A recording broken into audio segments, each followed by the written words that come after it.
ચરસના નેટવર્કમાં પોલીસ કર્મચારીની સંડોવણી, જ્યાં ચરસની હેરાફેરી સાથે સંકળાયેલા કોન્સ્ટેબલની ધરપકડ કરી લેવામાં આવી છે।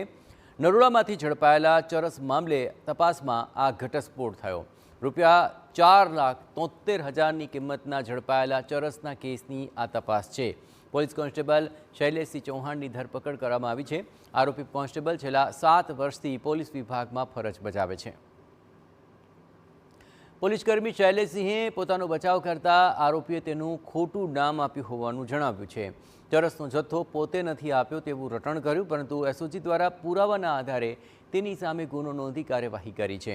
અમદાવાદ શહેર ક્રાઇમ બ્રાન્ચની એસઓજીની ટીમ પેટ્રોલિંગમાં હતી ત્યારે બાતમી મળી હતી કે અજય બધેલ ડ્રગ્સ લઈને વેચાણ માટે નરોડા મુઠિયા રોડ પર નીકળ્યો હતો।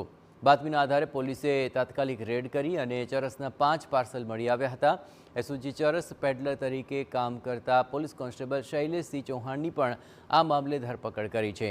શૈલેષસિંહ છેલ્લા 7 વર્ષોથી પોલીસ વિભાગમાં ફરજ બજાવી રહ્યો છે અને છેલ્લા 2 વર્ષથી ટ્રાફિક પોલીસમાં ફરજ પર છે। મુખ્ય આરોપી અજયના પાડોશમાં કોન્સ્ટેબલ સગા રહેતા હતા, જેને કારણે બંને પરિચયમાં આવ્યા હતા। મજકૂર પોલીસ કોન્સ્ટેબલ છેલ્લા 7 વર્ષથી ફરજ બજાવી રહ્યા છે અને ટ્રાફિકમાં છેલ્લા 2 વર્ષથી ફરજ બજાવે છે। આરોપી હાલ તો એવું જણાવી રહ્યા છે કે મારું નામ ખોટું આપ્યું છે, પરંતુ આ બાબતે તપાસ ઊંડાણપૂર્વક ચાલુ છે અને રિમાન્ડ મેળવેલા છે।